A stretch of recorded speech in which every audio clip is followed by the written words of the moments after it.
इसके पहले वीडियो में मैंने शीत ऋतु में या जाड़े की ऋतु में भारत में मौसम की क्रियाविधि पढ़ाया था आपको। मैंने ये भी बताया था कि शीत ऋतु में भारत में दो अलग अलग तरह की हवाओं से वर्षा प्राप्त होती है, एक पश्चिमी विक्षोभ से और दूसरा उत्तर पूर्वी मानसून से, है ना। उत्तर पूर्वी होता क्या है पहले ये समझ लीजिए। अगर ये हम चार दिशाएं ले लें, उत्तर दक्षिण पूर्व पश्चिम, है ना, उत्तर दक्षिण पूर्व पश्चिम, तो ये वाली दिशा उत्तर पूर्वी हो गई, है ना, क्योंकि इधर पूर्व है इधर उत्तर है, तो ये दिशा उत्तर पूर्वी हो गई। और ये दिशा दक्षिण पश्चिमी हो गई, क्यों? क्योंकि इधर दक्षिण है और इधर पश्चिम है। तो ये जो कॉर्नर वाली दिशा है, कोने वाली, इसे हम कहते हैं दक्षिणी पश्चिमी और इसे उत्तर पूर्वी। ठीक है। तो शीत ऋतु में मौसम की क्रियाविधि मैंने बताया था कि ठंडी के दिनों में, जाड़े की ऋतु में भारत में दो तरह की हवाओं से वर्षा प्राप्त होती है। एक है पश्चिमी विक्षोभ, दूसरा है उत्तर पूर्वी मानसून।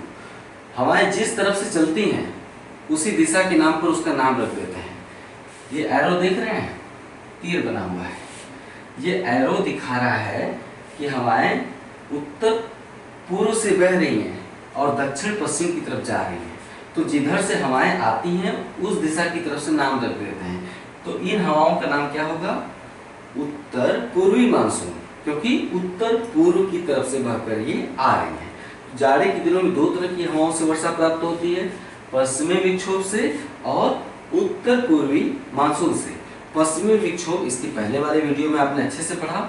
आइए आज हम उत्तर पूर्वी मानसून पढ़ते हैं। हेडिंग डाल दीजिए, शीत ऋतु में मौसम की क्रियाविधि डैश उत्तर पूर्वी मानसून। किताबों में तो सिर्फ इतना ही लिखा रहता है कि भारत में उत्तर पूर्वी मानसून से तमिलनाडु के कोरोमंडल तट पर वर्षा होती है, लेकिन मेरे साथ आप जुड़े हैं तो क्यों न उत्तर पूर्वी मानसून के विषय में थोड़ा सा विस्तार से जान लें, क्योंकि अगर इसे आप विस्तार से जान लिए जो उत्तर पूर्वी मानसून है तो मेरे आगे की वीडियो तो समझ में आएंगी, बहुत सारे आपको एक्स्ट्रा फैक्ट्स मिलेंगे जो कि आपको हमेशा पढ़ाई में मदद करेंगे। तो हेडिंग डाल दिया आपने, उत्तर पूर्वी मानसून। पॉइंट लिखिए पहला, जाड़े के दिनों में या जाड़े की ऋतु में भारत में केवल पश्चिमी विक्षोभ से ही वर्षा नहीं होती, बल्कि उत्तर पूर्वी मानसून से भी भारत में वर्षा होती है। नेक्स्ट पॉइंट, जहां पश्चिमी विक्षोभ से उत्तर भारत के पहाड़ी और मैदानी राज्यों में वर्षा होती है, वहीं उत्तर पूर्वी मानसून से तमिलनाडु के कोरोमंडल तट पर वर्षा प्राप्त होती है। ये ना तमिलनाडु तट को हम क्या कहते हैं? कोरोमंडल तट। तो जहां पश्चिमी विक्षोभ से उत्तर भारत के पहाड़ी और मैदानी राज्यों में वर्षा होती है, वहीं उत्तर पूर्वी मानसून से तमिलनाडु के कोरोमंडल तट पर वर्षा प्राप्त होती है। अब पश्चिमी विक्षोभ से उत्तर भारत की पहाड़ी और मैदानी राज्यों में जो वर्षा प्राप्त होती है उसे देखने के लिए इसके पहले वाला वीडियो आप देख सकते हैं, जिसमें हमने पश्चिमी विक्षोभ के बारे में मैंने डिटेल से पढ़ाया है। आज हम उत्तर पूर्वी मानसून के बारे में पढ़ेंगे। ठीक है, तो मैंने यहाँ पे बताया कि उत्तर पूर्वी मानसून से भारत में केवल और केवल तमिलनाडु की कोरोमंडल तट पर वर्षा प्राप्त होती है। तो उत्तर पूर्वी मानसून के विषय में थोड़ा सा डिटेल में जानते हैं। कैसे?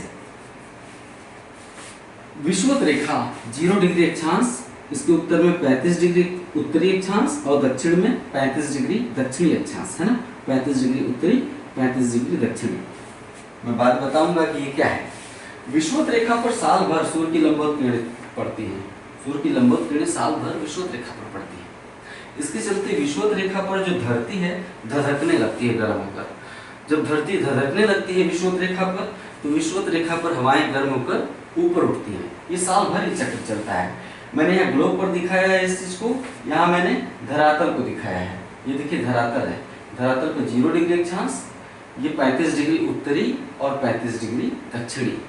तो 0 डिग्री पर यानी विषुवत रेखा पर साल भर सूर्य की लंबवत किरणें पड़ती हैं। इसके चलते विषुवत रेखा पर धरातल धधकने लगता है, धरातल धधकने लगता है तो विषुवत रेखा पर हवाएं गर्म होकर ऊपर उठती हैं। देख रहे हैं ये एरो ऊपर उठा हुआ है, इसका अर्थ है कि हवाएं गर्म होकर यहाँ ऊपर उठती हैं।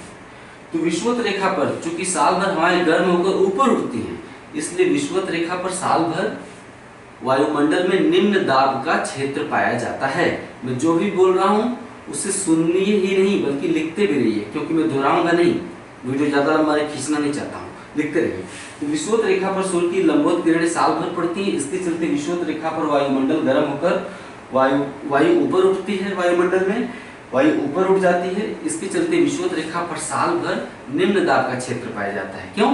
क्योंकि हवाएं गर्म होकर ऊपर उठती हैं, तो हवाओं में दबाव कम होता है, हवाएं नीचे प्रेशर नहीं लगाती हैं बल्कि हवाएं ऊपर उठती जाती हैं। इसके चलते विषुवत रेखा पर साल भर वायुमंडल में निम्न दाब का क्षेत्र पाया जाता है। प्रकृति का लक्षण है कि जहां भी खाली स्थान होगा उस खाली स्थान को भरने के लिए कोई न कोई जरूर आएगा। प्रकृति में ही नहीं, समाज में, राजनीति में, आर्थिक क्षेत्र में, कहीं भी खाली स्थान है तो उसे भरने के लिए कोई न कोई जरूर आएगा। तो विषुवत रेखा पर जब वायुमंडलीय निम्न दाब, इसे हम कहते हैं विषुवत रेखीय निम्न दाब। विषुवत रेखा पर जो वायुमंडल में निम्न दाब का क्षेत्र पाया जाता है, पूर्व से लेकर पश्चिम पूरे ग्लोब पर निम्न दाब का क्षेत्र विषुवत रेखा पर, इसे हम कहते हैं विषुवत रेखीय निम्न दाब का क्षेत्र। नेक्स्ट पॉइंट, विषुवत रेखीय निम्न दाब के क्षेत्र को भरने के लिए दोनों गोलार्धों से हवाएं चल पड़ती हैं। फिर से दोहरा रहा हूं थोड़ा डिटेल में। विषुवत रेखीय निम्न दाब के क्षेत्र को भरने के लिए दोनों गोलार्धों से 35 डिग्री उत्तरी अक्षांश और 35 डिग्री दक्षिणी अक्षांशों से विषुवत रेखा की तरफ हवाएं चल पड़ती हैं। किस लिए? विषुवत रेखीय निम्न दाब के क्षेत्र को भरने के लिए। इन हवाओं को हम व्यापारिक पौने कहते हैं। ठीक। नेक्स्ट पॉइंट, व्यापारिक पौने 35 डिग्री अक्षांश, व्यापारिक पौने दोनों गोलार्धों में, मतलब उत्तरी और दक्षिणी दोनों गोलार्धों में 35 डिग्री अक्षांश से लेकर 0 डिग्री अक्षांश अर्थात विषुवत रेखा तक प्रवाहित होती हैं।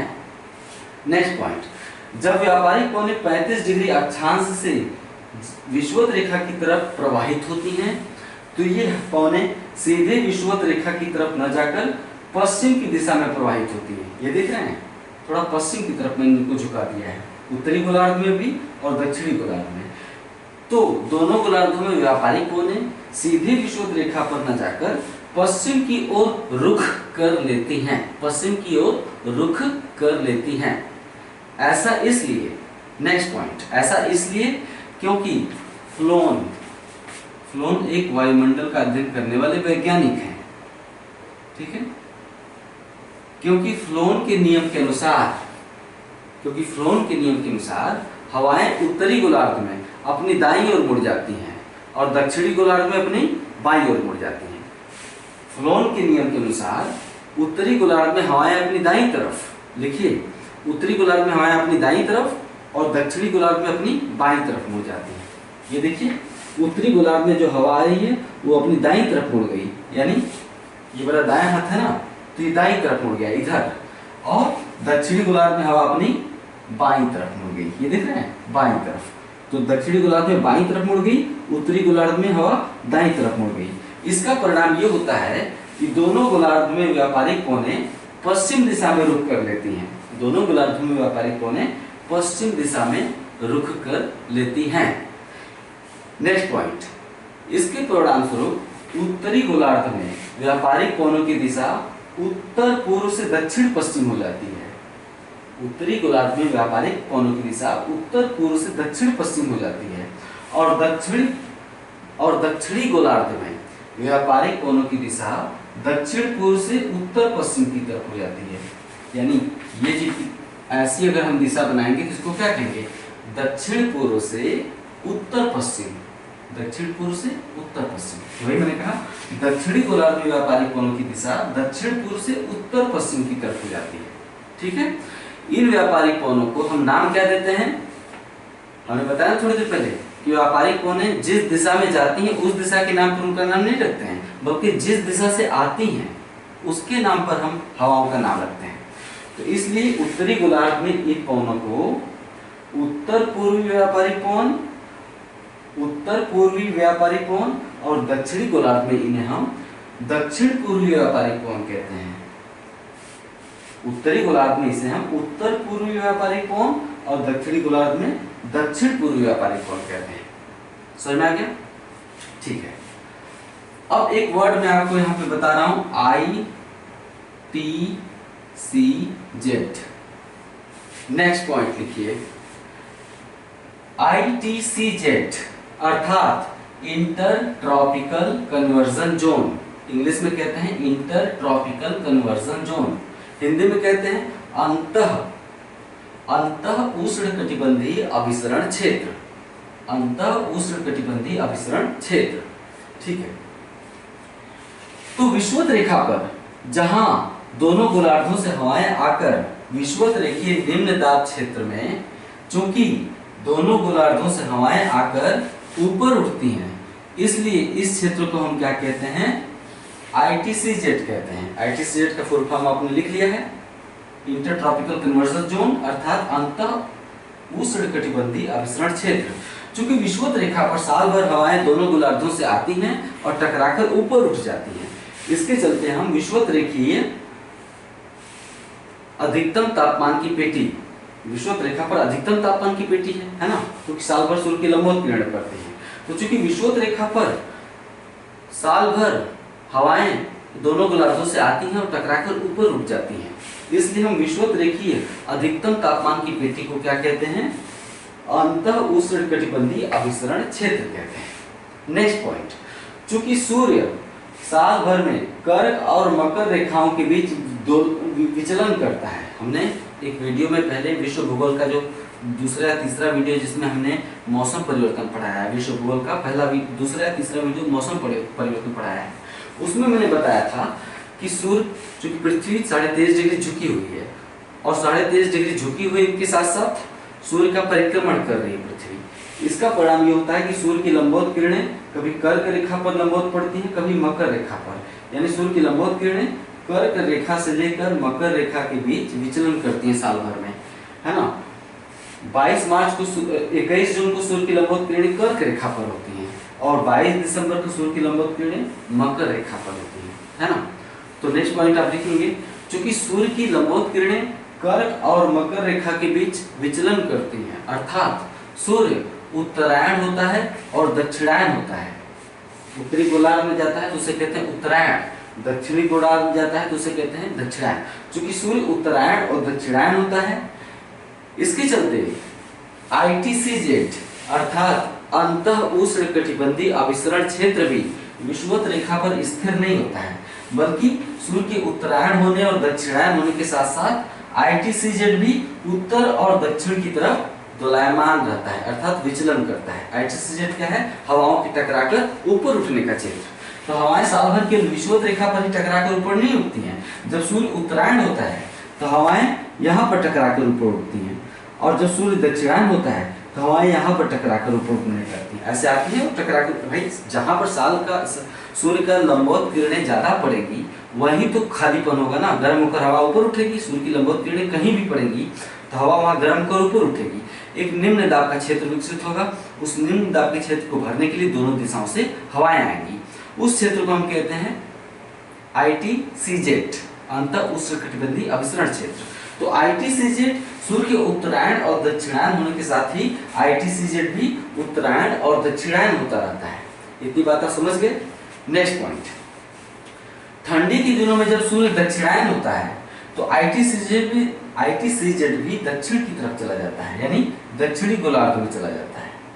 इसके चलते भारत पूरी तरह से उत्तर पूर्वी व्यापारिक कोण के अधीन हो जाता है। भारत कहाँ है, कर्क रेखा भारत के बीचों बीच गुजरती है ना, तो भारत कहाँ है, यहाँ है ना, कर्क रेखा भारत के बीचों बीच गुजरती है।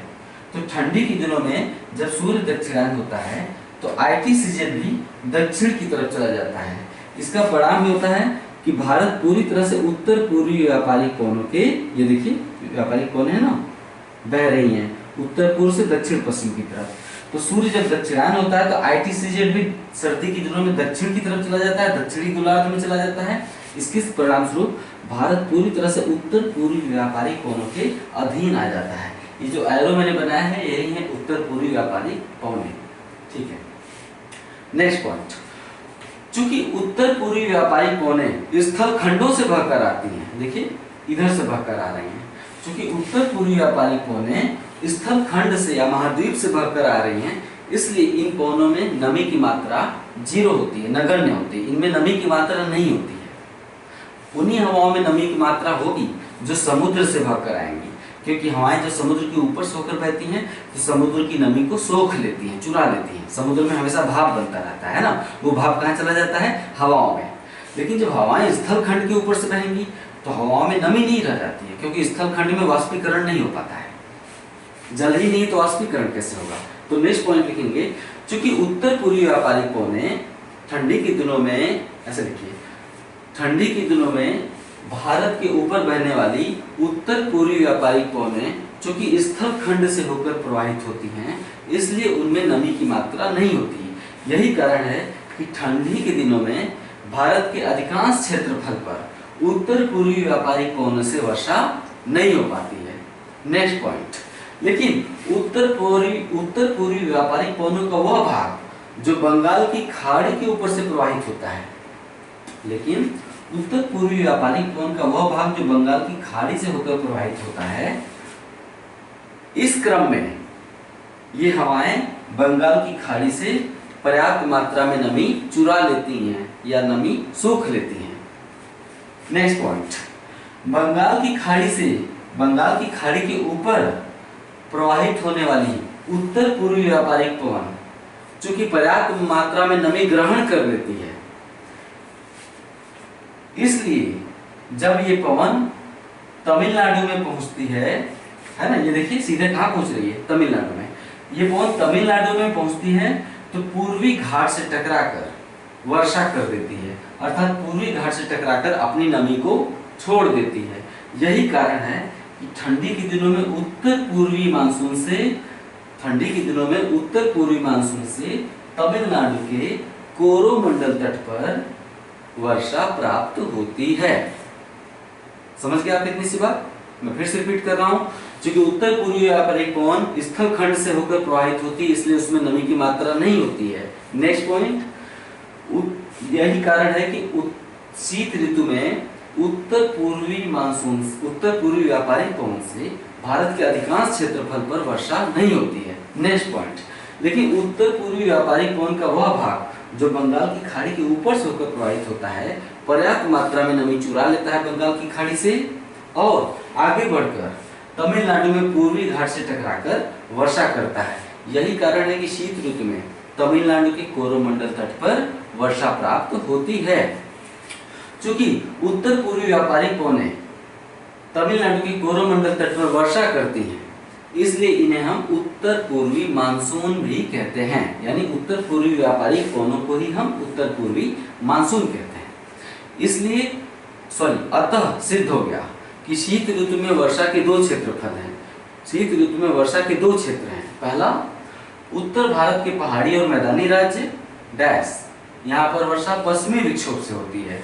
दूसरा क्षेत्र, तमिलनाडु का कोरोमंडल तट डैश, यहाँ पर उत्तर पूर्वी मानसून से वर्षा होती है। आपका उत्तर पूर्वी मानसून खत्म। जस्ट इसका अगला वीडियो दक्षिणी पश्चिमी मानसून होता है, जो कि इस दिशा से आता है और इधर आता है ना, इस दिशा से आता है, यानी दक्षिण पश्चिम से बहकर उत्तर पूर्व की ओर प्रवाहित होता है गर्मी के दिनों में। तो अगला वीडियो दक्षिणी पश्चिमी मानसून होगा, जो कि गर्मी दिनों में भारत में ढेर सारी वर्षा लाता है।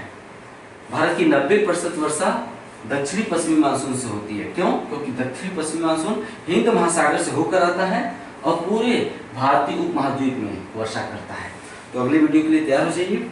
ज्यादातर क्वेश्चन दक्षिणी पश्चिमी मानसून से ही पूछे जाते हैं। ठीक है, आज अपनी प्रतिक्रिया दीजिएगा जरूर। हमेशा आप अपनी प्रतिक्रिया देते हैं, मुझे पढ़कर हमेशा बहुत ही अच्छा लगता है। मैं सबका रिप्लाई नहीं कर पाता हूं, क्योंकि व्यस्तता इतनी अधिक हो जाती है मेरे लिए, क्योंकि सबका रिप्लाई पढ़कर उनका रिप्लाई करना संभव नहीं हो पाता है। इसके लिए मुझे अफसोस भी रहता है, लेकिन मैं प्रयास करता हूं कि जो बहुत ही जरूरी कमेंट हैं उनका मैं रिप्लाई करूं। तो इसी तरह से मेरे साथ जुड़े रहिए। भूगोल खत्म ही होने वाला है, आधा लगभग हो गया है, आधा और बाकी है।